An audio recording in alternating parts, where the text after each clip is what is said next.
It's not calling you Josh Frydenberg, it's calling you Dosh Frydenberg. Under the coalition, taxes for hard-working Australians will always be lower. You know, I don't hold a hose, mate, and I don't sit in a control room. They're answers that only can come from Victoria, I'm afraid, because that's not my job. But I ain't spending any time, though, because in the meantime, every 3 months, a person is torn to pieces by a crocodile in North Queensland. Well, g'day, listeners, and welcome once again to the Two Jacks, where we look at all matters Australian and then go around the world. And joining me, as usual, is Hong Kong Jack. And tell me, Jack, in Hong Kong, a daredevil has fallen. Ooh, I'm trying to figure this out in metres. Probably a good 20 or so to his death after climbing up a skyscraper in Hong Kong. I think he's on the 50th or 60th floor, which is Hong Kong's the most vertical city. 721 feet. Yeah. It doesn't really matter after about 5 floors anyway. No, you know, I think once you get to about 4 metres, that's just about it. Yeah, no, Hong Kong's the most vertical city in the world. We have, I think, something like 900 and something what they call skyscrapers, and the next biggest city, New York, has about half that, and Dubai a few less than that. And this fellow was one of these chaps who you see on Instagram who kind of makes a living out of posting things on Instagram. And his specialty is climbing up tall buildings and posting. I'm just going to put it up there, Jack. We need to talk in the past tense when we come to this fellow, not the present. No. Anyway, he was up on Tregunta Tower, a very expensive apartment building at the top of mid-levels. Mid-levels being that level halfway between the water and the peak. And something went awfully wrong. He was seen tapping on the window by the maid in the penthouse apartment, but before she could assist him by getting people up there to help him down, he had disappeared, and I think he was found on the swimming pool concourse at the bottom. 219 metres, Jack, so not 20, a long way away from my metric conversion. Yeah, after about metre 5, it doesn't matter a whole lot. Goodbye to Remy Lucidi, 30, a climber, a tower climber around the world who has fallen to his death. One of the occupational hazards, probably the major one, Jack. I would have thought so. Caper. Yes. Yeah. Now, in Australia and in Sydney in particular, we've had a spate of gangland violence really escalated last week with another shooting murder and a number of shooting incidents. It's telling us, Jack, that our cocaine is too expensive. When we look at this from a marketing point of view, our cocaine is so expensive now, up to sort of $500 a gram for quality.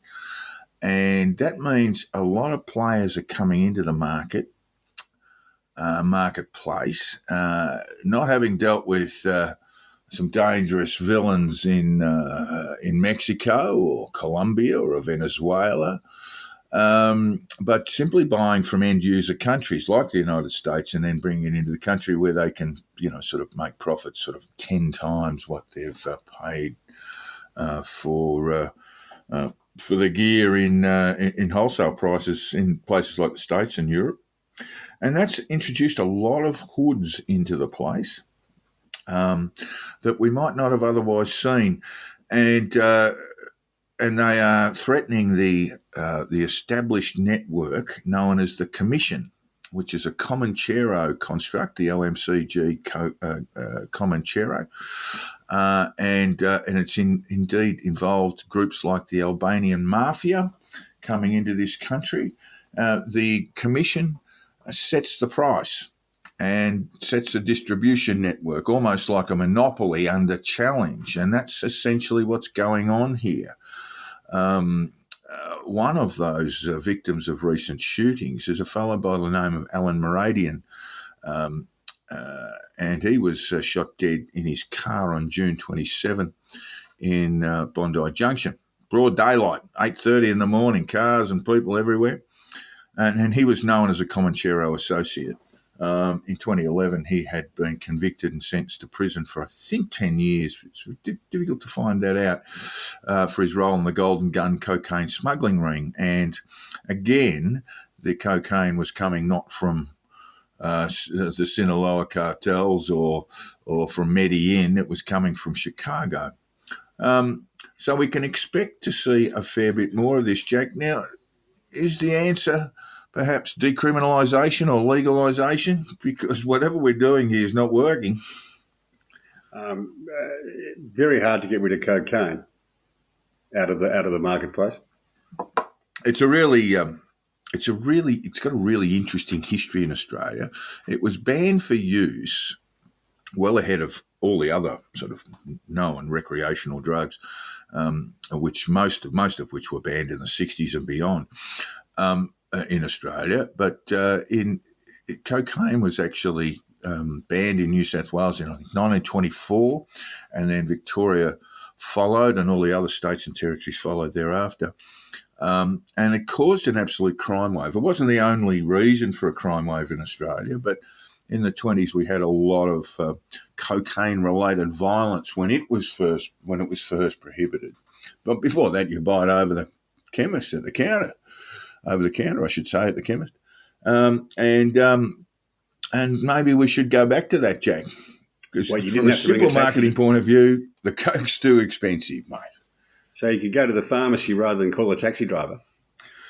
Well, it's not quite as simple as that these days. I see the police are routinely sort of knocking over these rackets where you send a text and then someone will just turn up with a delivery. They're pretty easy to knock off, and that's a sort of very low level distribution. But this is a drug. I mean, this is a drug that tends to find its way into the higher echelons of society, Jack. It's very popular amongst the financial services community all around the world. I believe some of the legal people might even dabble every now and then. Yes, that's possible. It is indeed possible. This is actually making global news. There was a piece in the Times yesterday, by their Australian correspondent, which spoke about all of the violence, and we did have a particularly grim image of a couple of school boys, primary school boys, walking past a crime scene where Ferring David Stemler had been shot dead, a 28-year-old man with a vast array of ink on his body and around his neck. And while these kids were sort of wandering past on their way to school, there was basically forensic police looking at a crime scene, blood everywhere, a sheet drawn up over the body. It's almost like we're sort of normalising murder in Sydney's West, and maybe there needs to be a different way of looking at these things. Anyone involved in these shootings and violent reprisals and what have you, they should face, the absolute extremes of prosecution and sentencing. But I just wonder if they could also have had a couple of uniforms there, just doing a little bit of crowd control. It was pretty poor, wasn't it? Yeah, it was pretty poor. But I think that's the take-home image for a lot of people, that this is becoming sort of normalised now. Drug law reform is a very difficult thing. British Columbia, the province there, has just begun a process because their courts were just choked with, minor pinch possession sort of things.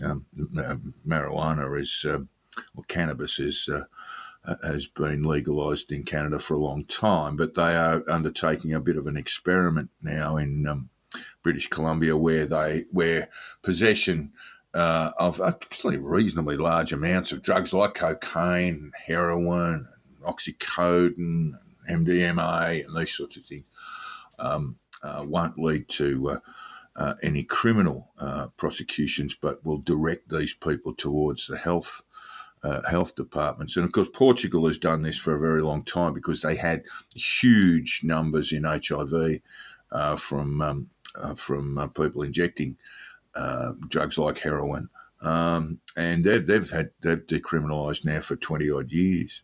But the particular problem we've got here is the price is too high. So that tells me that law enforcement, to a degree, is actually working a bit too well.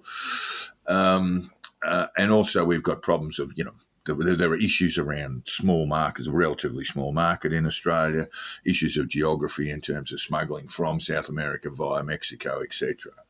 I'd always heard good things about the Portuguese experiment, but the most recent reports I've heard from, including from a friend who was over there, that they have bad problems in Lisbon and Porto of sort of homeless encampments of drug users, a bit like sort of San Francisco.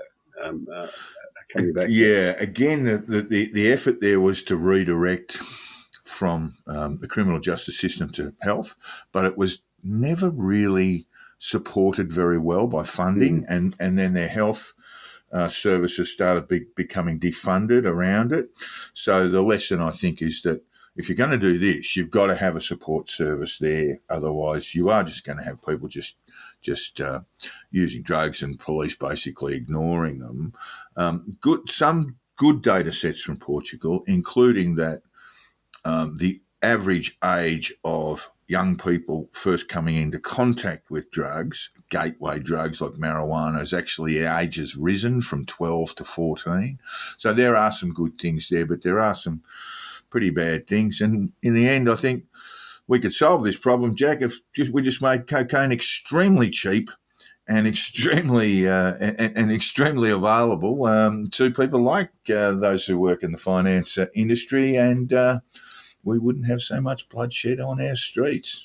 If you had to go to something like the Department of Main Roads and queue up and get it, that would kill the thing off because there'd be no fun in it. Well, no, you wouldn't be getting rid of your black market with that.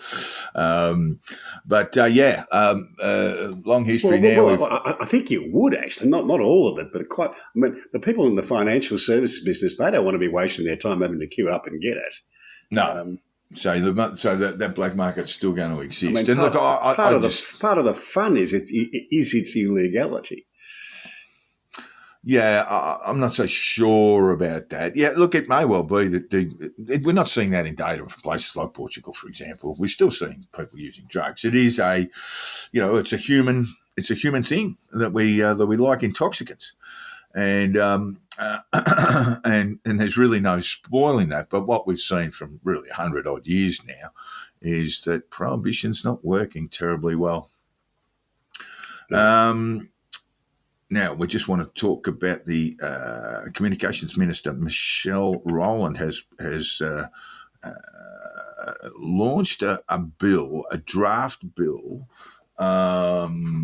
to crack down on misinformation and disinformation. Now, you and I have different views about this, Jack. But just to give our listeners an idea, the bill is in draft form. It's been put out into the community and with public submissions being requested. So this bill is not anywhere near going through the Parliament at the moment. And I think you've noted here, Jack, that the opposition, then in government, late last year, had a similar act, or bill, I should say, on the table to deal with misinformation. The point here that you want to make is that the mainstream media will not be subject to any of this. Yeah, Miss Rowland says the professional news content is specifically excluded. I'm just wondering, what is professional news content? It's actually, this is why you've got to get these things absolutely right. And so I think the process is the right one. The draft bill is out there. I know there are a lot of people in the freedom and anti-vax movements who are very upset about all of this, including some of our friends in the neo-Nazi movement, very, very upset about this, which is probably a good thing. So we're going through a community consultation process because you don't want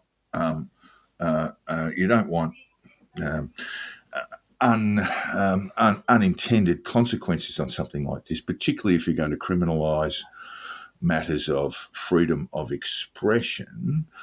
Well, the bill won't do that. What the bill will do is allow ACMA to fine tech companies, media distributors, who don't censor in the way that ACMA thinks they should?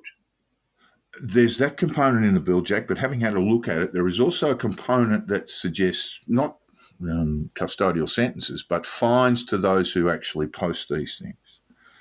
So there is that element in this draft bill, and I think if you're going to do that, you've got to get it absolutely right. But there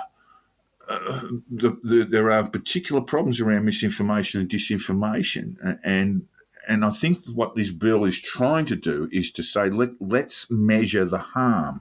So there actually has to be measurable harm. So the example I can think of is, let's say, and this has actually occurred, where you have a group promoting anti-vaccines to children, and that led to, and this is actually what occurred in New Zealand. There was a push amongst Maori and Islander populations in New Zealand not to vaccinate their kids for measles, mumps, and rubella, and that in turn led to an outbreak in the islands in Samoa, and some of it went all the way to Perth. And we had some problems here too, and they had problems in New Zealand. And so the measurable there would be someone's actually spread this. Hello, Bobby Kennedy Jr. And someone has, and then people have followed that misinformation, and that it has led to outcomes, sort of very serious outcomes, the deaths of young children and an outbreak of measles where it would not have otherwise occurred. Yeah, so, I just don't believe in giving a body like ACMA the power to decide what's misinformation and what's not. What interested me about Michelle Rowland... No, let's go back. If someone is proposing that, let's say, a vaccine, an MMR vaccine will render children with a higher risk of autism, and therefore parents don't get their kids vaccinated for these illnesses, and that leads to an outbreak, well, there you've got measurable harm. Yeah, that's okay, Yeah. but this doesn't restrict it to talking about the children's vaccines. It says misinformation, disinformation. Someone's got to decide what that is, and ACMA shouldn't be the body to do it. In fact, no government body should be deciding that. No. If you allow these things to run rampant, then you've actually got measurable harm. So this is when you look at the draft bill, and it is draft, you actually have to say, okay, here's the misinformation. Now the misinformation is invidious. It will be all around the place, but where it occurs to lead to measurable harm, that's where ACMA can intervene and say, okay, well, we know that this is misinformation, and we can talk to the platforms, we can talk to the social media platforms and have it removed if they don't follow those policies anyway. But here we have an example of someone promoting something that leads to measurable harm. That's when a prosecution can take place and fines be leveled. We're going to have to agree to disagree about this because I just don't agree with you. But what interested me about this was to exempt professional news organisations. And my view is that one of the good things that's happened to the media in the last 10 or 20 years has been the democratisation of that. That any two chaps with a couple of computers can be a podcaster. We can do radio. So why should we be treated differently to ABC Radio? I don't think their fact-checking is any better than ours. Yeah, but I think you're getting caught in the weeds of this, that if you express something, and this will affect podcasters, by the way, this bill will affect if it gets through the Parliament after community consultation, etc. But I think you're getting caught in the weeds here. If you make a mistake, if you say something that is factually wrong, well, what you should do, like the mainstream media does, is correct the record. But if you allow that to just spin in your podcast or in your social media posting, that's okay. But when it gets to a point where people die because of that information or that misinformation that is spread by people, that is patently false. Did anybody die from the ingestion of bleach during the COVID? Yes, because that's the example that Michelle Rowland. Yes, they did. and look, there's, and I don't want to get caught in the weeds on this, but there are indeed, religious groups in the United States who promote the consumption of bleach. There are others who have actually promoted the use of bleach to where a parent of a child, where that child has autism. There are religious groups around that are saying, feed your child bleach. Not only feed your child bleach, but buy the bleach from us. Yeah, and there are people who are calling ivermectin horse-based. There was lots of disinformation. No, don't go down that road, because that's absolute nonsense, right? I mean, that's absolute nonsense. No one would be getting prosecuted under this for spreading ivermectin unless people were taking ivermectin at doses that were recommended by the person spreading misinformation that were patently harmful. Well, what we're talking about is young children being hospitalised with esophageal burns and often death because they've been administered bleach, because their parents have been told that it will solve their autism, which is patently wrong. I'll look forward to seeing some figures on that, because I haven't seen anything on that at all. The trouble is, ACMA shouldn't be deciding this, but there's no point in us going over again. You're never going to convince me. So ACMA shouldn't be deciding. I just see where you've got a threat, where you've got measurable harm, being administered by anti-vaccination groups. You said that, but I'm not convinced. Never will be. Well, I just don't understand why. I mean, basically, someone's got to make the call, and the call is, let's say, here's another one for you, that once you are vaccinated with a COVID vaccine, that you are delivered nanobots that will kill you. Right? Yeah, that's as wrong as saying no one is safe until we're all safe. The cure for misinformation is more information. It is not having a body like ACMA. You're absolutely wrong about that. Well, and we saw this. We're not going to agree, so let's move on. How can no, we're not going to move on. Why would you see anti-vaccination groups growing exponentially through the pandemic?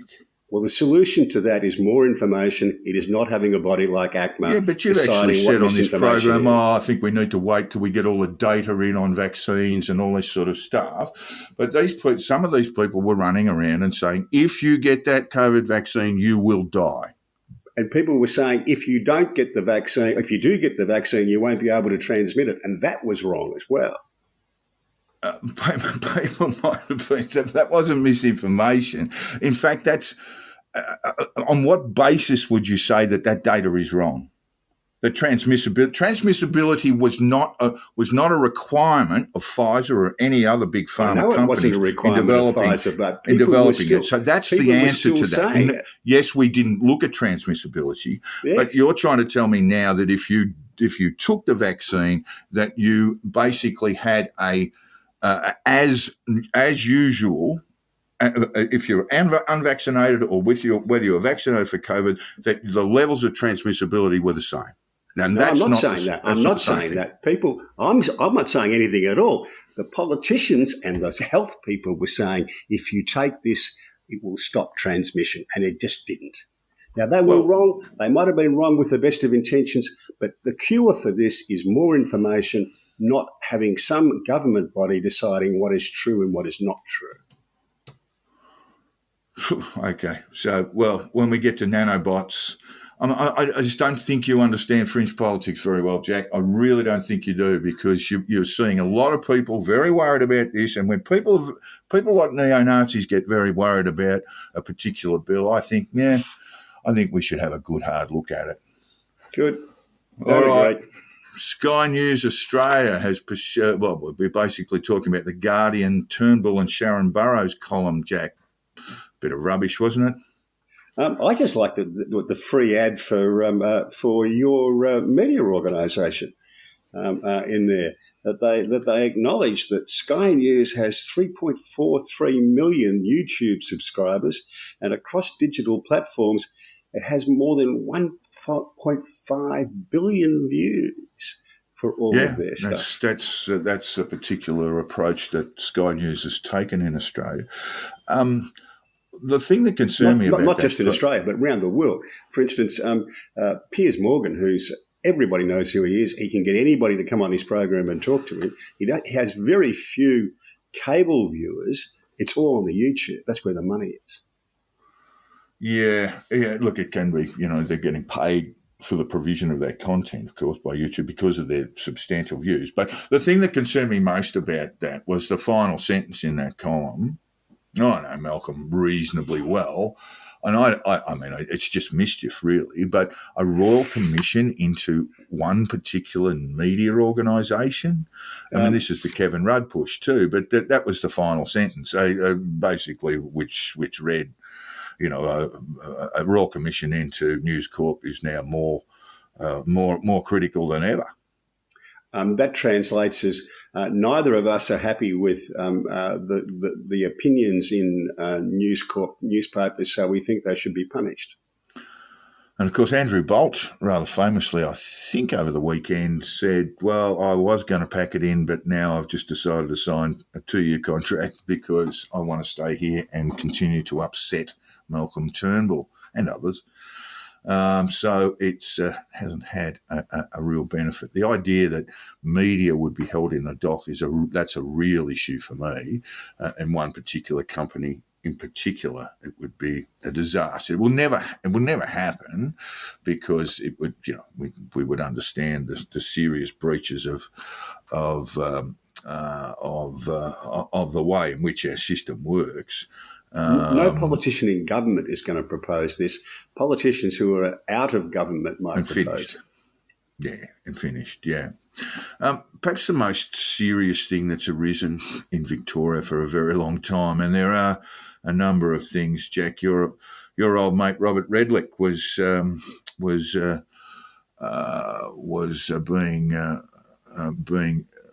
he was giving evidence to an upper house committee in Victoria yesterday, talking about how IBAC needs serious reform. You might disagree on the extent of it, but he certainly believes that Dan Andrews' government has been able to get away with a lot of stuff by saying, there were no criminal actions. There was nothing criminal there, but there were, in fact, serious examples of misconduct. So Robert Redlick's been making the papers. Good piece in the Australian today about that. But perhaps the worst one is the Lawyer X thing. And you'd sit back and look at that as it unrolled, and it unrolled through the Herald Sun. They were the ones who first got to this story that the police were using a defence barrister, Lawyer X, to obtain information about the movements and the conduct of some of the very serious criminals she was representing. She was a paid informant, in fact. She was indeed. And now it's not so much her that we're worried about. I mean, she'll be looking over her shoulder for the rest of her life. But there were very senior police that knew of this, that spent millions of dollars of public money trying to keep it quiet, going all the way to the High Court before they got rolled, and that's when Lawyer X, the whole Lawyer X story came out.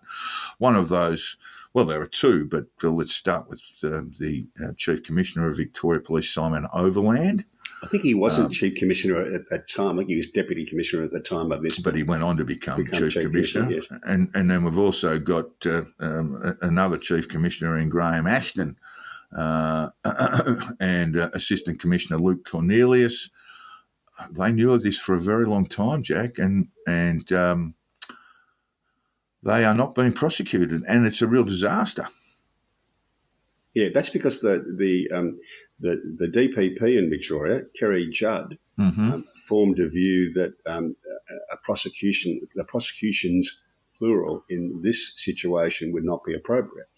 That was at odds with the investigator who was tasked with investigating the matter, a former former High Court Judge, Justice Nettle, and there we sit. It's not uncommon to have a different view between an investigator brought in and the DPP, but the DPP's decision is what will carry the day. I'm just going to quiz you on that. Was it Judd's view that it would not be appropriate to pursue prosecutions against Overland et al., or was it that we are unlikely to get a conviction? Unlikely to obtain conviction, but it goes deeper than just a simple unlikeliness to obtain a conviction. It's I can't remember Sounds the like exact a protection wording racket to me. Sounds like a protection racket to me. Yeah, well, some people are going to think that, aren't they? Well, that's what it looks like, doesn't it? Yes. So Dan's got some issues. This is not really a Dan issue. This one. This is really a public confidence in police issue. The Lawyer X matter, but then there are serious issues around the IBAC that Dan Andrews is saying. The IBAC's fine. I mean, the IBAC would be your kind of go, wouldn't it? Don't investigate unless there's criminal behaviour, and then leave it to prosecutors and so forth. I mean, the IBAC is the weakest. I think you've got to leave the prosecution to the prosecutors and the political stuff to the Parliament, however unsatisfactory you may think that is. Yeah, well, I would say that there's some stuff going on. There's been some stuff going on in Victoria that needs a proper anti-corruption body, and I think your old boss Robert Redlick would agree, mate. Well, he's not my old boss. He's no relation, Robert Redlick. But there's a further problem with this now, because this correspondence has been leaked. It looks like perhaps from within the investigator's office, and that's actually a breach of the law as well. To leak that information. Yeah, so I see that. So that's a very tricky situation. I don't know that there's an easy solution. There are would the whistleblower protections in Victoria and federally give the person who leaked that document any sort of comfort?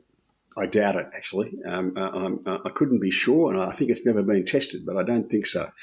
There have been allegations that the DPP, Ms. Judd, was too close to some police because she had acted for them as a lawyer, even gone up to the High Court, I think. Now,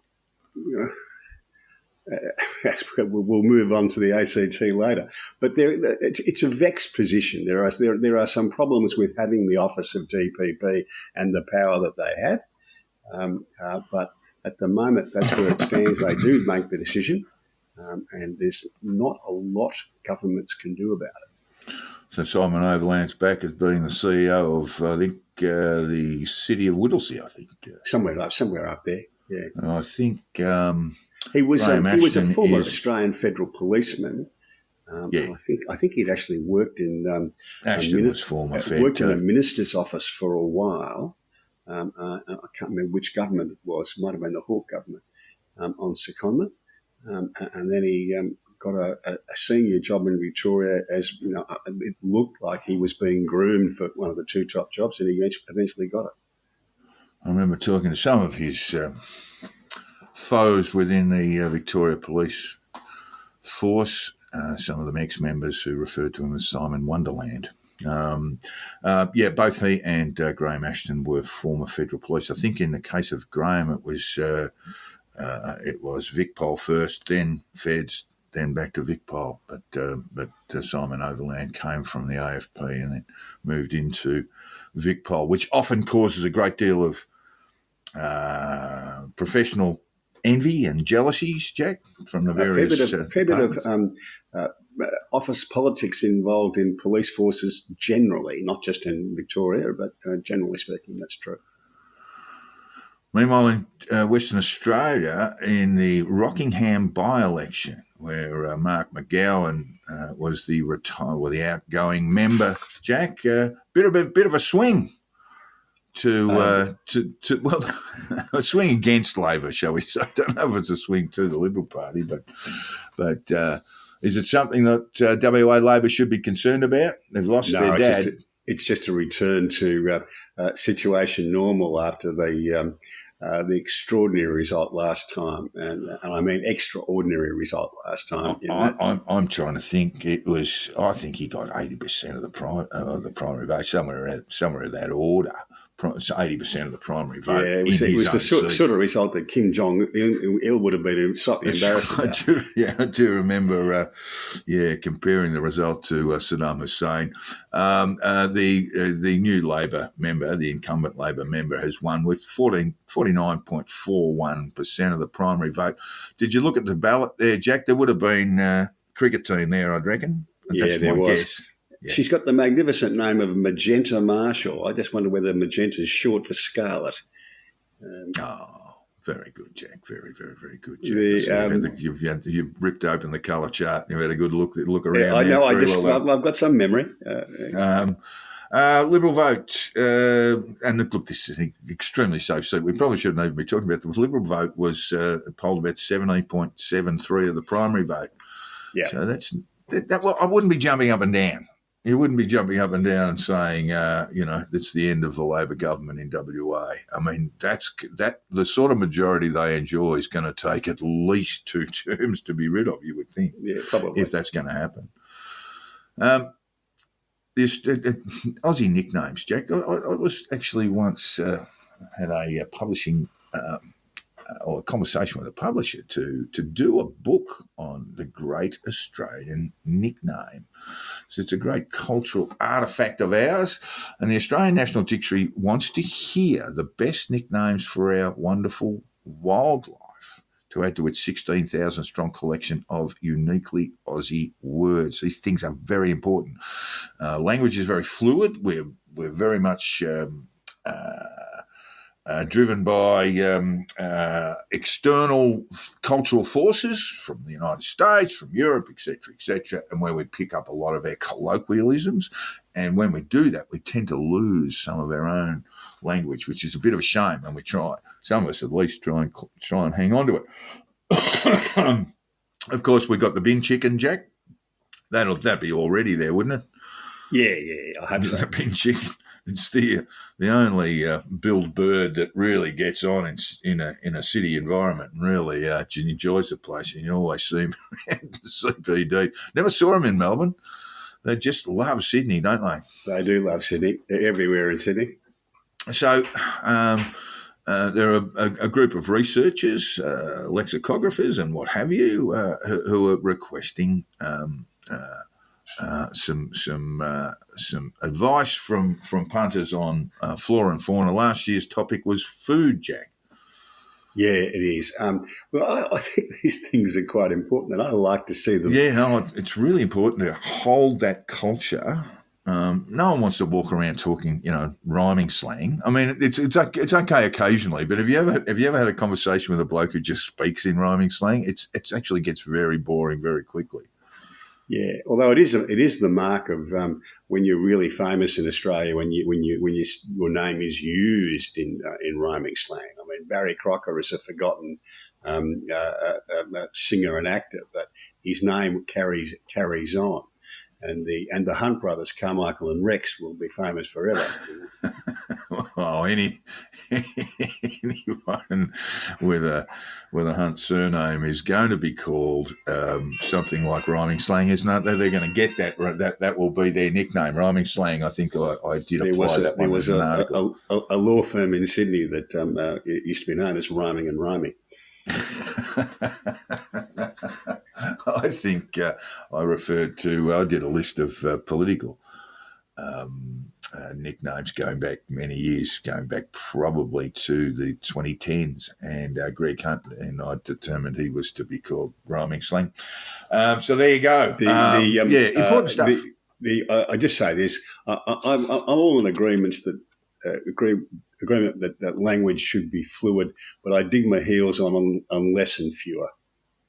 Oh, there's a few going around. Jack, have you had it? Have you had any learnings about that? Yeah, that's another one that's just great. It comes from often from the mouths of sports people these days, who give it we've had a few learnings, and it's like, please stop talking like that. It's only because your coach talks like that, and tell him to stop talking like that.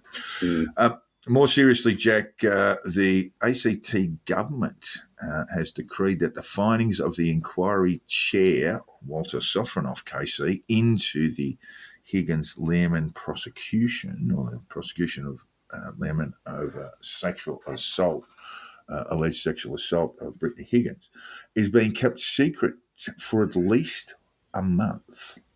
Is that not okay? indefinitely. Just wait for a month? If not indefinitely. No, I think the problem, isn't it? I think your friend, your colleague Stephen Rice in the Australia, Ricey was jumping up and down stuck today. right into them, and rightly so. Rightly so, absolutely. I mean, this is part of the problem we've got. I mean, governments just aren't transparent, aren't accountable, and if their first reaction to coming across something that has been independently found to be embarrassing to them or to one of their ilk, the answer is to suppress the report, and that's just terrible, terrible behaviour, because we don't get to look. The public doesn't get to see what's happened. Because things clearly did go wrong in this prosecution, and the public deserves to know. And indeed, Ms. Higgins and Mr. Lerman deserve to know what went wrong.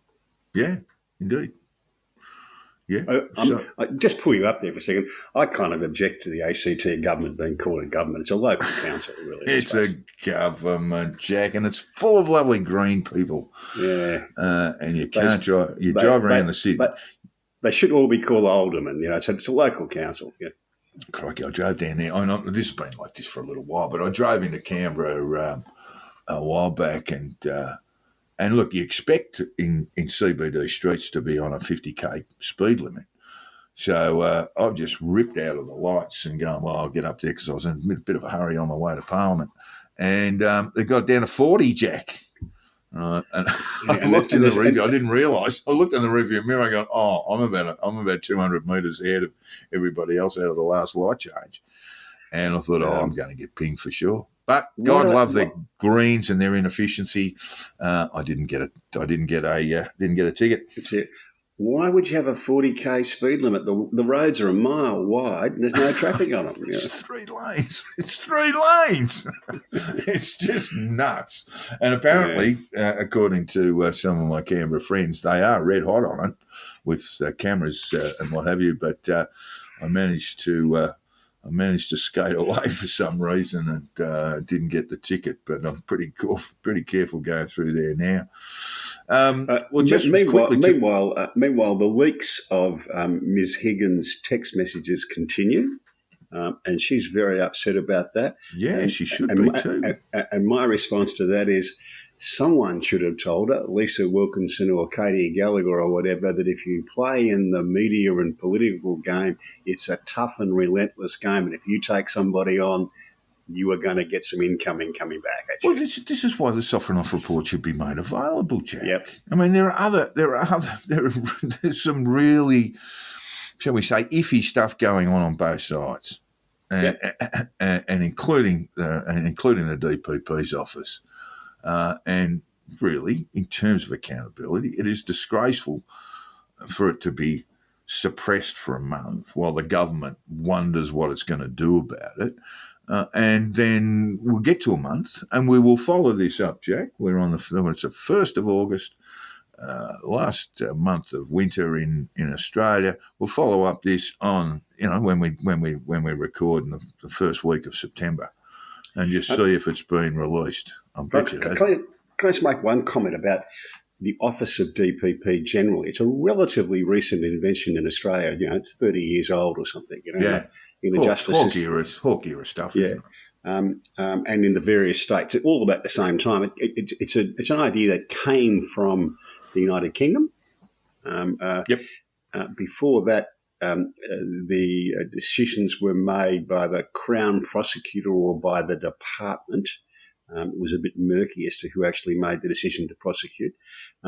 There are some weaknesses in the system. I think they're exposed by the Drum Gold and the Lawyer X situation. There are some weaknesses in how this works, and we need to have a rethink about some of that.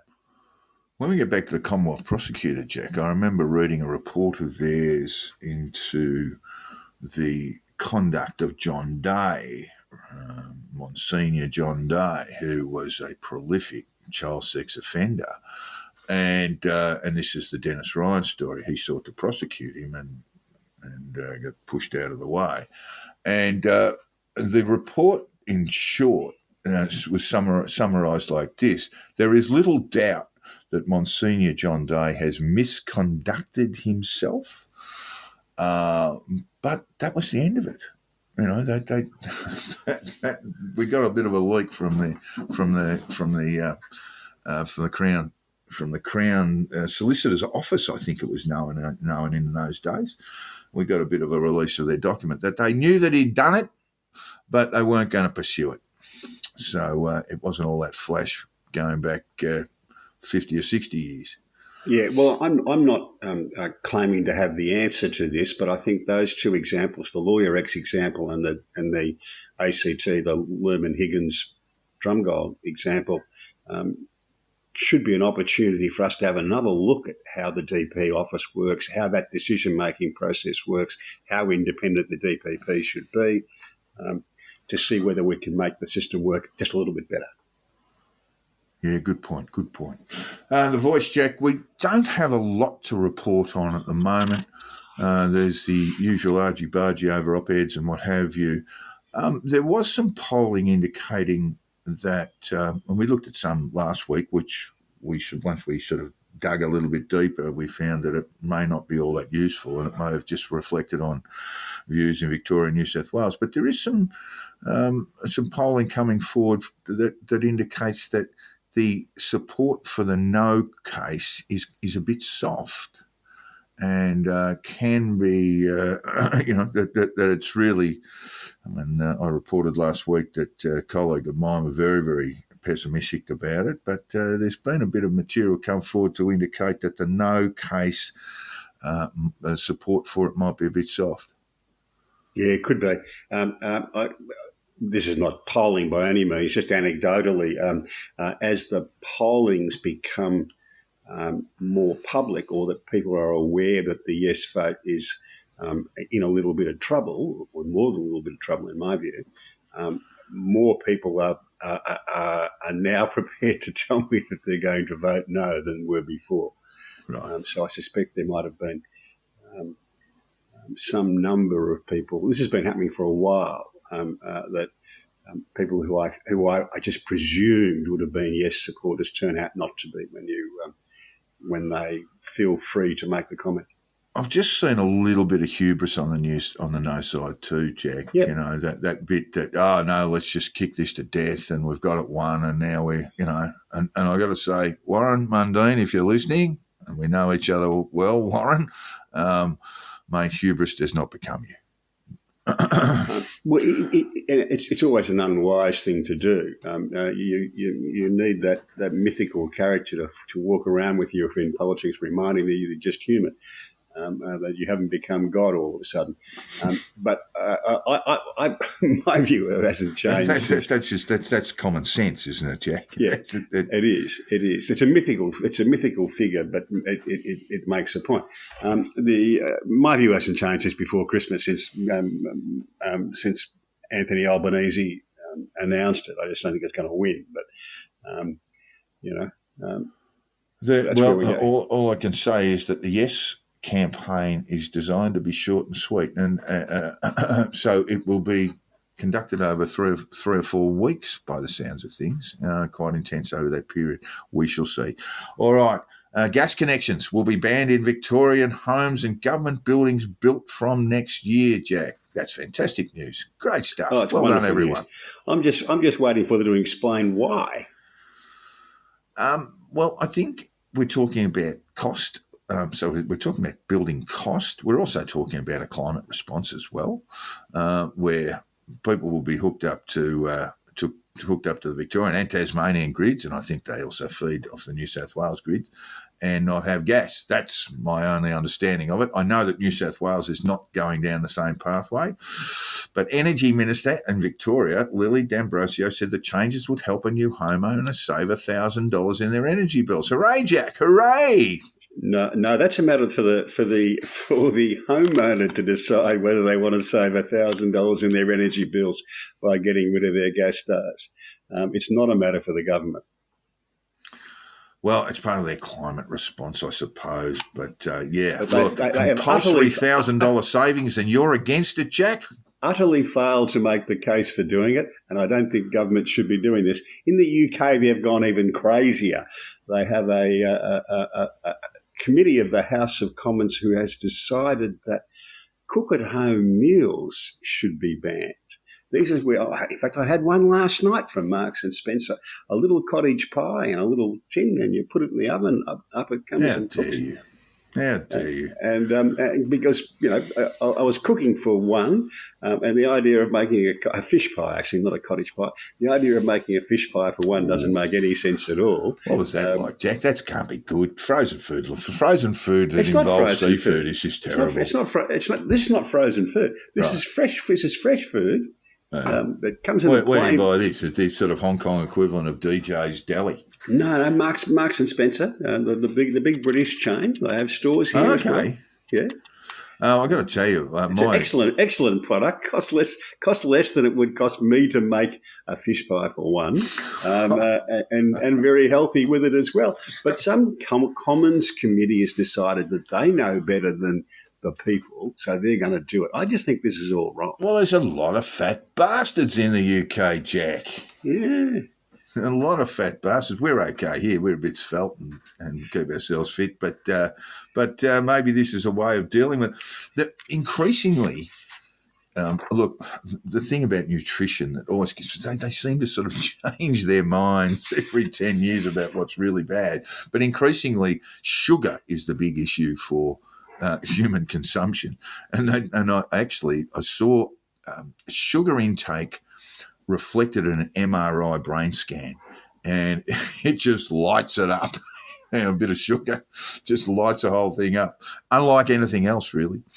Well, you're right. Governments keep changing their mind, and this is my point. Well, nutritionists keep changing their minds, Jack. But the governments sprout what the nutritionists tell them. Remember the food pyramid? That's exactly wrong. That's why people are so fat, because they were following the food pyramid. It was all the rage. Right. You remember you'd see a prize fighter and they'd starve themselves to make the weight, and then they'd go the weigh in and they'd pass their weight, and then you'd see them eating an enormous bowl of pasta. That's precisely what you don't want to be doing now. In fact, what you should be doing is eating fats that are quickly turned into energy in the body, not carbohydrates, which sit sort of lumping in the body. So my takeaway from that is get the government out of the nutrition industry and get the government away from gas stoves as well. Gas stoves. Well, what about? Well, let's talk about food labelling, Jack. So no food labelling, just knock yourself out. Oh, I hate the food labelling here. In partly People why? look at these Because- things. They need because- you're 1 minute you're saying give them more information, and then you're saying no, let's just keep them. Just keep let me- big fat bastards loading up their lip and arsehole steaks and their oven chips. Just let me finish. If you're buying a product here, the local food thing is stuck on the top, and it's always stuck on the top of the information you need about the product. Yeah. Well, I got no problem with food labelling, but more let people make informed decisions on their own. I get that. I got to quickly tell you that my mother and my late mother and her husband. After Mum had a bit of a fall, I spoke to him and said, look, Mum can't really cook anymore, and so we'll get you in some, I gave him about 3 or 4 different companies of food that he could order in, basically frozen food that would arrive there weekly. They'd had a bit of a dabble while she was recovering. He'd had a bit of a dabble with Meals on Wheels. He wasn't all that impressed with it. But he decided on this thing, I won't give the name of it, and he decided after about 6 months it was the best decision he'd ever made in his life. He jacked up about it before that, and then it was the best decision he'd ever made in his life. And on my regular visits there, I'd always be offered an Irish stew or something like that from one of these frozen. Mate, fair dinkum, you wouldn't give it to the dog. You should be RSPCA would be on you for feeding it to the dog. Absolutely awful. I better not say the name. Well, my fish pie with a glass of shardy was excellent last night. There you go. But Marks and Spencer is a particularly good product. I don't mind giving them the. Now you're probably on a kickback from them, mate. You'll need to declare it, by the way, if you are.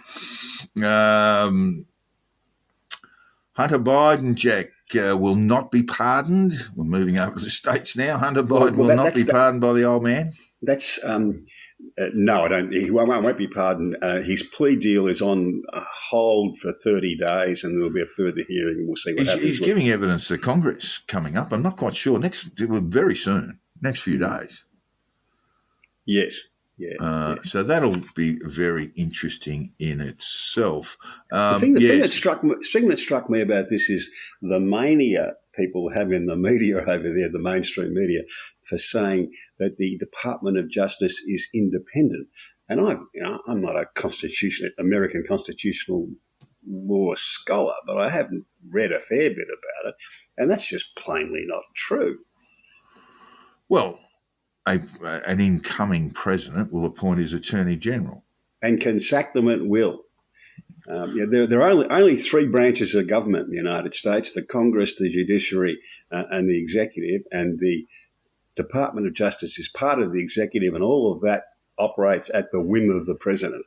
There is no fourth or fifth branch of government that is independent of the executive and the Congress. That just doesn't happen.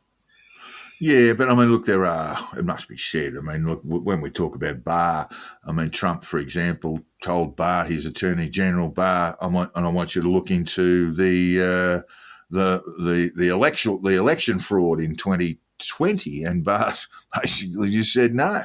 He said, well, we've looked at it, and it's just all airy-fairy nonsense. And there would have been nothing to have stopped Trump sacking him on the spot for that. Well, he wanted to, and then he was talked out of it. Except for the political cost he was going to pay if he did that. That's the cost of it. You always pay a political cost of this. I found a video the other day of which you can see on my Substack column of President Truman sacking Douglas MacArthur. As a general, and there was a he should have, and there was a big political cost to pay for that because MacArthur was generally popular, not universally popular, but generally popular as a soldier, generally seen as a war hero rather than the lunatic that he was. Yeah.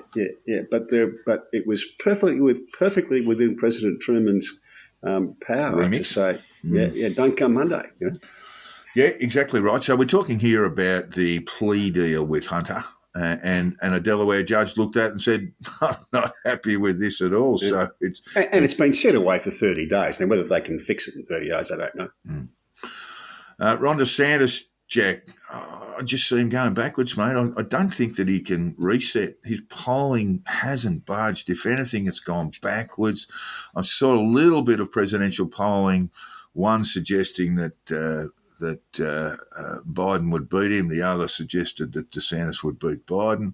But when it comes to the Republican primary, Trump leads, whether it's in states like New Hampshire or just generally across the country, tends to lead by about 25 to 30 points. Yeah, He's it's a not tricky making thing. any inroads, is he? It's a tricky thing, isn't it? I think both parties are stuck with a candidate that the people don't want. I think that's right. And if one of those dominoes fall, the other one will as well. If Trump decided to pack it in, or his numbers did a reverse and he started to lose, I think Biden won't be the candidate either, and vice versa. I just with DeSantis, the big story really last week was that he would lose. He would lose in his own state. And I think that's fairly obvious, but it was sort of highlighted in WAPO and Politico and what have you last week that DeSantis can't beat Trump, or on the numbers at the moment, can't beat Trump in his own backyard. But Jack, he's got some particular problems that he finds very difficult. These are the sorts of things that can't win support in middle America, in Midwest America, in those sort of battleground states. He announced a curriculum that will teach students that slavery benefited African Americans who, and I'm quoting, gained skills that eventually parlayed into doing other things in life. Jack, that's a particular view of slavery that, it's a bit rare, isn't it? Slavery is a good thing. Taught some people some valuable skills. Wow. Yeah, it is one sentence out of a 260-page curriculum, but still, yeah. I did look back into the the background, and there's actually the curriculum was put together by a black history professor. Yes, that is. But yeah, getting to the business of slavery, it's copped a bit of a bad rap all this time, and really, it was just teaching people valuable skills and allowed them to buy their freedom and move on and just go, yeah, but the problem was slavery. And I think America, like many other countries that were settled or founded in slavery, continue to have sort of weeping social problems going forward. And I count the Caribbean in there. And the United States, of course, have still essentially had been a house divided well before the Civil War. Niger, Jack, what's going to happen there? Just to give our listeners some background, tell us what happened in the coup. Well, the army. You don't have to pronounce the head of the Niger's presidential guard's first name, Jack. They appear to have taken over, although it's all very murky, and their neighbours, the Economic Community of West African States, ECOWAS, are implementing all sorts of sanctions and asset freezes and limitations on flights, etc., to try and overturn this. So it's all very difficult to know just how it's going to end up. Niger also has quite significant numbers of French and US troops there that are doing training, etc. So it's all a bit hard to pick how it will go. Okay, so, very deftly avoiding the name of the head of the coup. His name is General Chiani. I won't pronounce his first name because it's extremely long with a lot of vowels. But he and his cohorts overturned a democratically elected government in Niger, the first peaceful transfer of power. Mohamed Bazoum was the president of Niger. He's been under house arrest, and as is his family, now going on for 2 weeks. Jack, I see, excuse me, it's a little bit speculative, of course, but there's a lot of Russian flags being waved by those who support the coup in Niger, Jack. So it would look, isn't it? So it would look, although no one really. I've not heard a coherent explanation as to all of that, but people have noticed that. Well, it's not called the Wagner Group. They're currently rebranding, but I think that might have something to do with it. I also saw that the African Union had a meeting with Putin, members of the African Union, and what was discussed there is their concerns about Ukrainian grain, Jack. Do you think Putin might have been listening? Could well have been. I mean, it's one of those things. Time will tell. We'll find out after it's all over. I think many African leaders pointed out to him that it would be a complete and utter disaster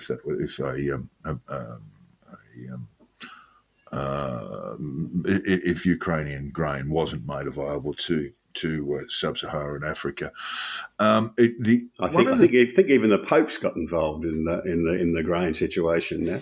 It could be, as you've pointed out on numerous occasions last year, it could be a complete and utter disaster for countries that are already battling. What I'm seeing in Africa, Jack, is the sort of unions of countries, and rather than the old days of having the UN go into places like Rwanda and then making absolute balls up of it, that you've got groups of African nations now putting their militaries together to clean up failed states like Somalia, for example, where I believe the sort of African Union soldiers are still there, many Nigerian troops among them.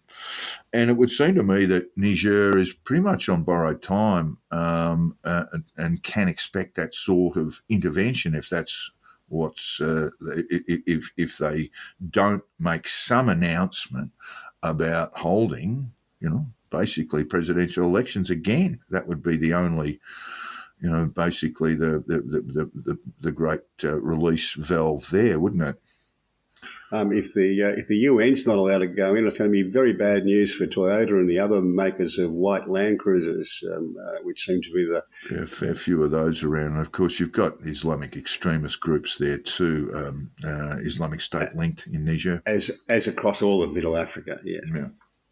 And meanwhile, in South Africa, Jack, it really is becoming disastrous there, isn't it? I wanted to go and have a look at their, and I should have, and I do apologise, listen, I want to go and have a look at their economic outlook in terms of GDP growth, because it seems to be the sort of problems that they've got now are going to manifest themselves deeply into economic outcomes. But you've got basically, I think we called it a gangster state. A while back. It's very, very close to that, isn't it? They're talking about the president's considering a declaration of a national disaster. Wow. This largely arises from their fuel problems, their electricity problems, where they have to do load shedding on a regular basis. That is, they turn off the power to designated areas to prevent the system from breaking down entirely. I saw an interview a little while ago, would have been over our summer, with the great South African one of the great South African fast bowlers, and he was saying it's a daily event. Losing power, having the brownouts is just a daily event in South Africa, and that's not good for. It's not just about whether you've got the air conditioning and the lights on, but for manufacturing, for public transport, moving people to and fro, retail, shopping, all this sort of stuff. It's an absolute disaster. Even CNN are caught up with this. Their piece starts with car crashes, opportunistic criminals, rotting food, decomposing bodies, bankrupt businesses and water shortages. Welcome to life under South Africa's power blackouts. Going to have a bit of a deeper dive, Jack, because we're going to have to start looking at economic refugees from South Africa. Yep. We're going to have to start looking at immigration from South Africa, and I want to get a hold of their economic stuff. But as it stands, and we'll look at that next week, so we'll pencil that in. But the South African Funeral Practitioners Association, Jack, warned that bodies in mortuaries were rapidly decomposing because of the unrelenting electricity outages, putting huge pressure on funeral parlours struggling to process corpses. Good Lord. That sounds like an Ebola outbreak waiting to happen for a start. It does, doesn't it? I can tell you that a friend who's married to a South African was talking about it, and if you like good food and wine, head down to the Cape Country. You'll eat and drink for a pittance. Oh, yeah, so that's the next. So what you're saying, in a sort of understated way, is that tourism is just basically stopped or next to nothing. Yeah, and just because the rand's kind of worthless. So well, yeah, and if they've got any steak in the fridge, they're going to have to cook it pretty quickly, aren't they? All that sort of stuff. All right, well, we're going to have a deeper look at South Africa because it looks like a nightmare unfolding. Meanwhile, Jack, and this is something that sort of unfolded while we recorded last week, but Spanish elections.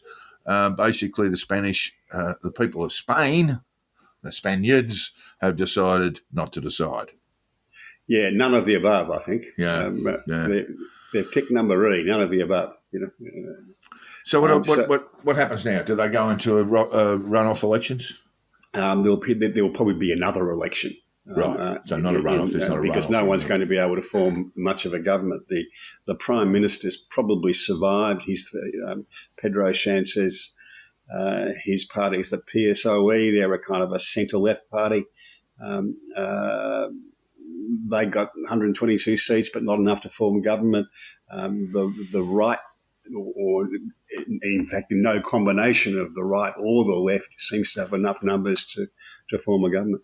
And both parties have actually been in power in relatively recent times. Yep.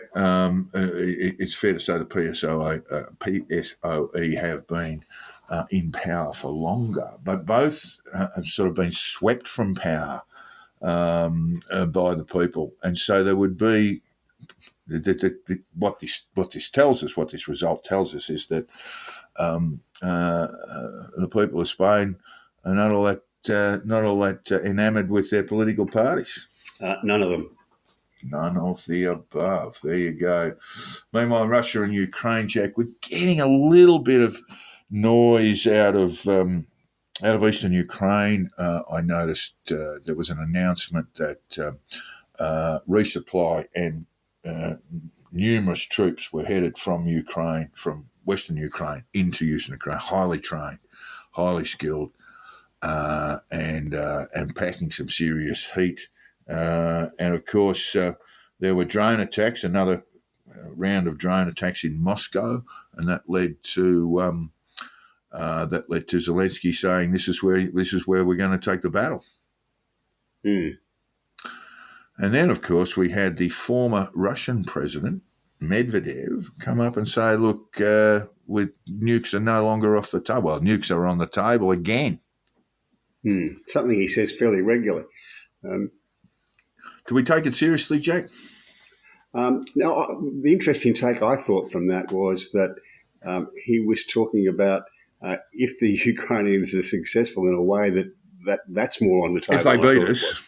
Yeah. So what has happened there, just for the benefit of our listeners, and this is something that was sort of occurring around the Prigozhin and Wagner group attempted coup or attempted insurrection, is that Putin basically signed off what's the name of the nuclear treaty they have with the Americans in regard to this. So there's no longer any monitoring from either party now on where Russia's nukes are, but we still have a fairly strong understanding about where their ICBMs are and what have you. But what they've done is actually move what we call tactical or battlefield nuclear weapons from Russia now into Belarus, where if they were used on a battlefield, obviously on a fairly large scale, these weapons are around about these tactical nuclear weapons are between 1 and 20 kilotons. Still do a whole pile of damage and a whole pile of radiation damage. And of course, just to give people some context, the bomb dropped on Hiroshima, I think, was 15 megatons. So these are still serious things. I mean, we talk about tactical nuclear, the use of tactical nuclear weapons, as if it's just, sort of far away, just battlefield sort of device. But I can't begin to tell you the sort of retribution that would come Russia's way if they used them. Mm. So why do they keep putting it on the table, Jack? Why do they keep talking about it? Is it all they've got left? It's beginning to look a little bit like that. I think they ought to have more left than that, but perhaps they don't. Well, yeah, they've got things like food blockades and all these things that are going to cause problems along the way. Yeah. Well, look, we'll try and give you. There's just so little reporting coming out of eastern Ukraine. We know that there's been a serious ejection of troops and weaponry. It's a lot of speculation, not much reporting. It would be my take. We do, with the last bit of controversy around this was when the Americans agreed to give the Ukrainians cluster munitions.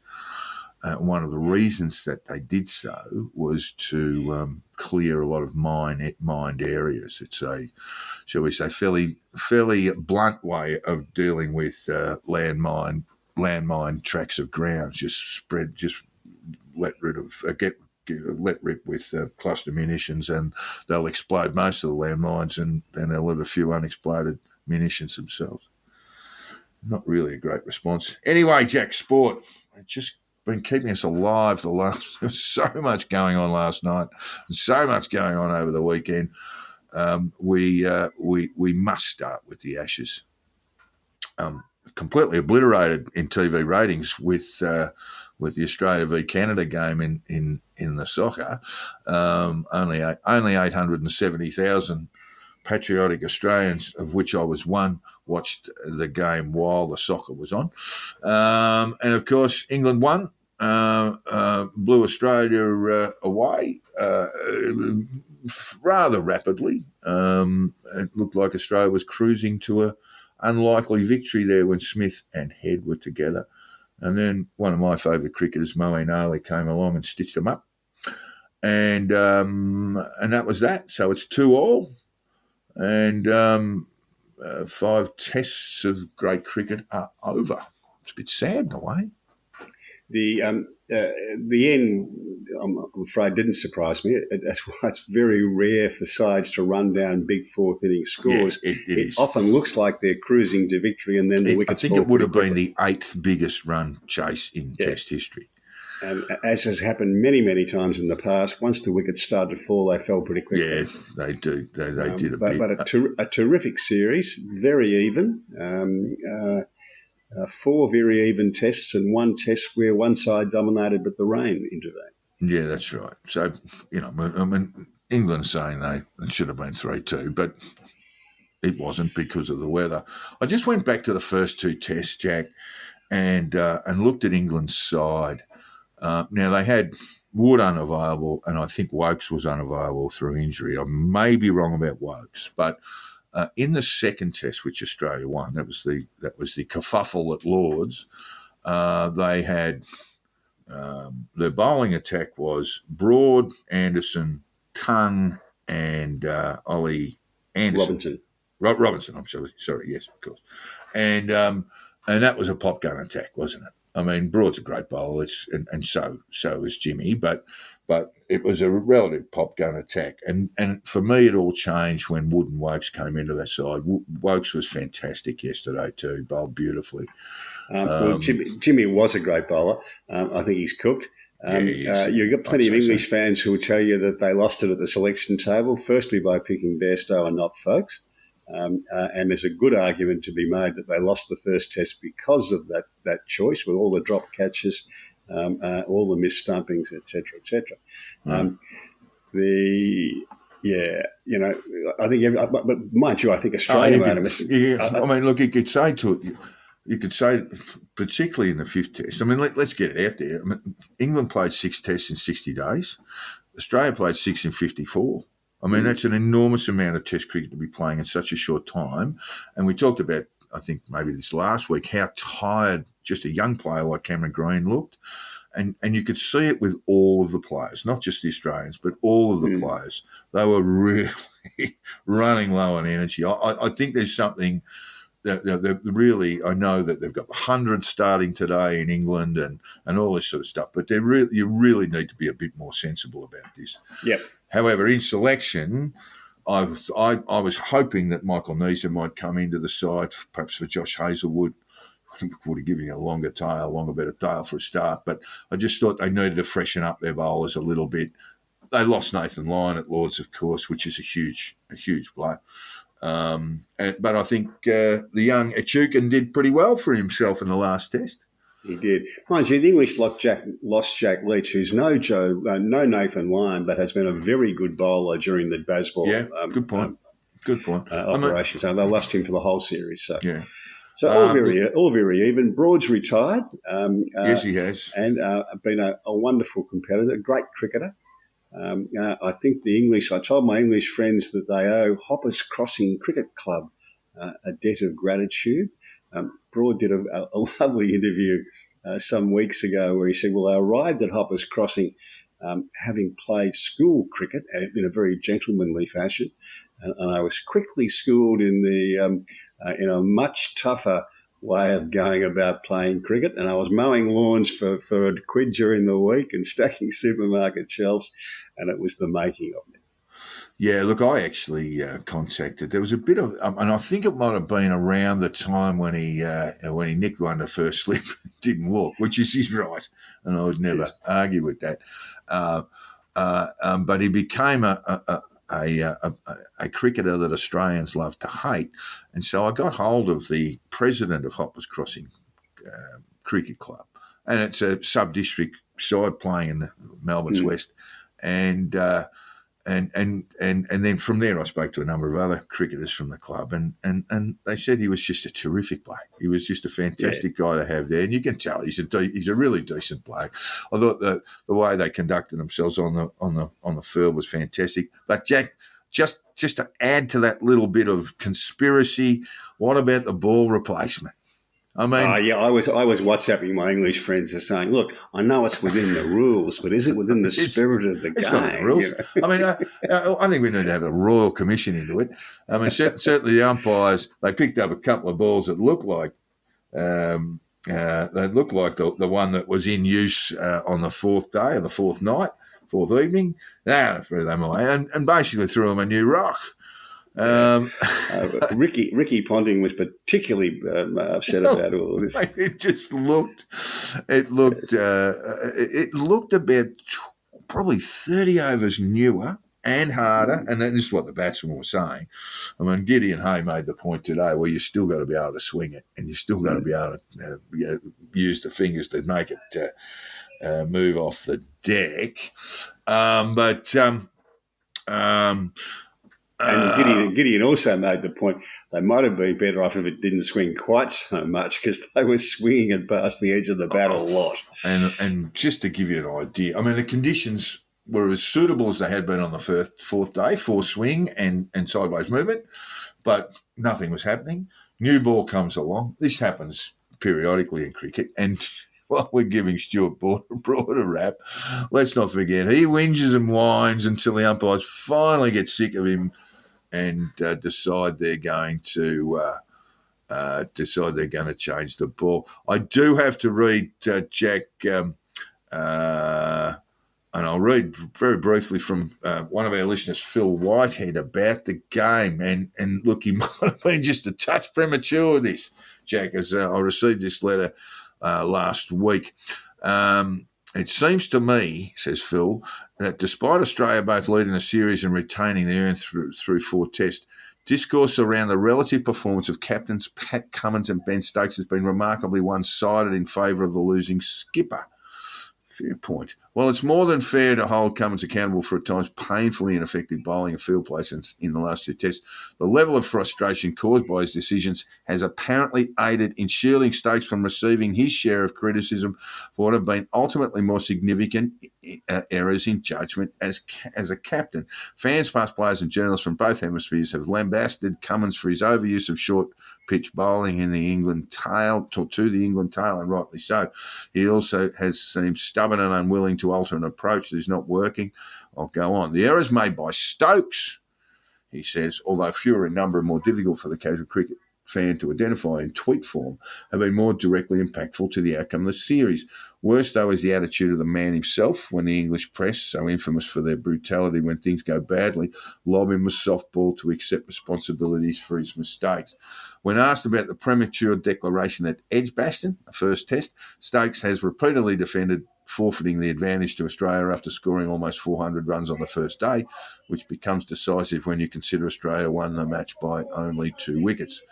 This pales into comparison with his decision-making at Old Trafford, where in a must-win situation he displayed a remarkable lack of situational awareness by not declaring prior to lunch on day 4. It goes on, but I gather, well, you can gather that Phil is not a fan of Ben Stokes. I think he's a terrific captain, but he's very adventurous, and sometimes that goes wrong. Oh yeah, and English fans of friends of mine are being critical of the preparation. You know, they lost the first test on the difference in the first test was the amount of no balls and drop catches. You know, but mind you, the Australians dropped 5. The Australians dropped 5 on the first morning of the last test. That you could certainly argue that cost them the test. I was having a bit of a yell at the television at the time. There were a couple of sitters actually dropped, and one very difficult one. Sitters dropped by blokes who can catch. Well, Dave Warner had so much tape on his hands, it just, I don't know how he's able to put the hands together. But probably, well, definitely the last time, Dave Warner, Steve Smith, Usman Khawaja, probably Josh Hazlewood, Mitchell Stark, but the last time they play in England in an Ashes series.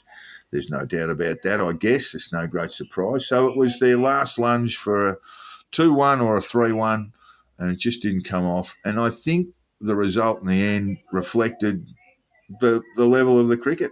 It could. They were so close, those Test matches. In fact, almost every session was so even that it really could have been 4-zip or either way, or 2-2 or 3-1 either way.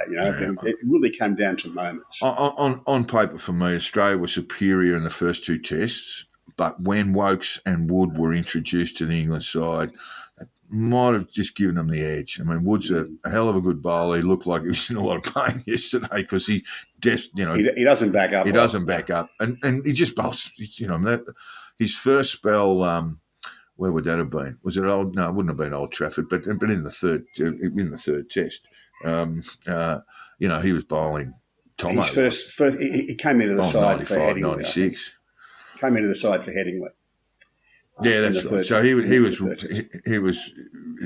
not Headingley. Yes, you're right. Yes, I'm getting Yes, he came in and was bowling just lightning bolts, and he was notably off the pace yesterday. He was much slower yesterday. Yeah, had a bruised heel apparently, and started that old trick of falling over. But I think Wokes too was just an incredible contributor. Really does do a lot with the ball off the deck. And made it very difficult for the Australians. So great series over. Australia don't play Test cricket now until I think December.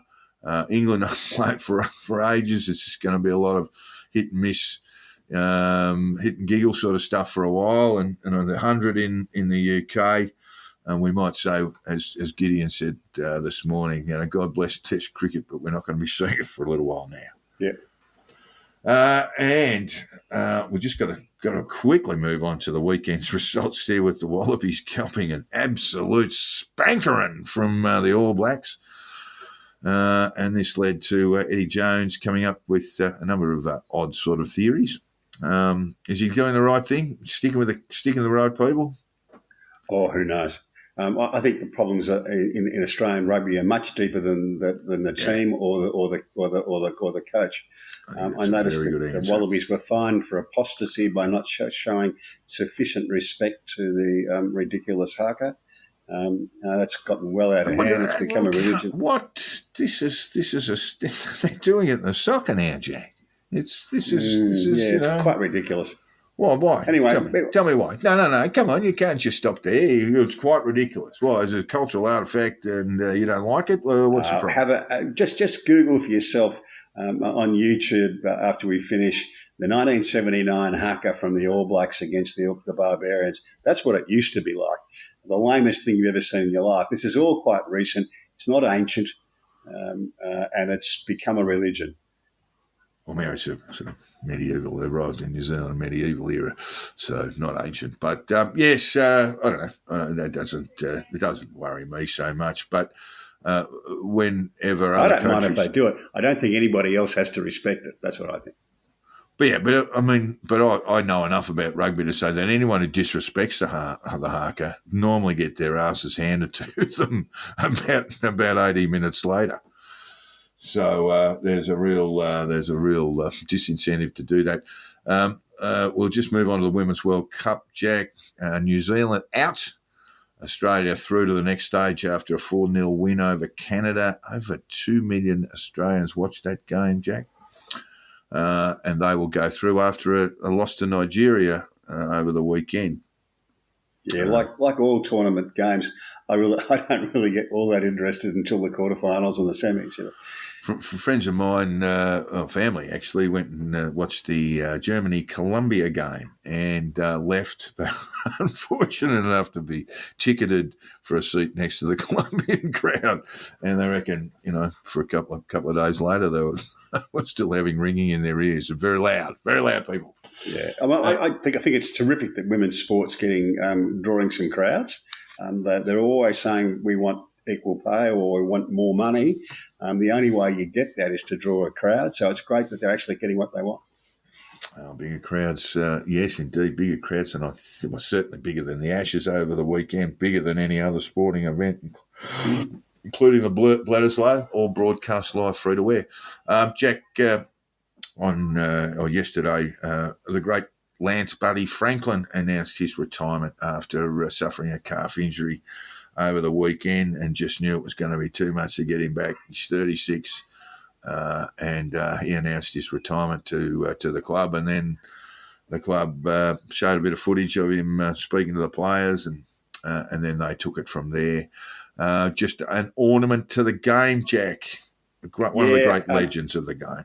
Yeah, he's not the best footballer I've seen, but he's the most watchable footballer I've ever seen. I think he just caught the eye, and in part because a tremendous athlete, just a wonderful athlete. He had great skills with some limitations, but he just played with such love for the game that it was infectious. Indeed, yeah, a wonderful, wonderful footballer for mine. Never strong overhead, so wasn't hardly took a pack mark in his career. He took a few, but not many. It wasn't his go. It wasn't his strength. His strength was when the ball was on the deck, and that was, So he's got the build and body and the speed of a 400-metre runner, with delicious skills on left and right foot, and banged over 1,000 goals. He will be sorely missed from the game. I hope the Sydney Swans, I'm sure they plan to keep him around the club. Buddy, I don't think he's a media guy, so I don't think he's headed to there, but he would be snapped up by any AFL club in whatever role he chooses to take. He speaks to the media slightly more than Bruce Deal did. Yeah, he's not a fan. He's not going to be jumping up in the commentary box anytime soon. A bit like Plugger, who walked away from the game and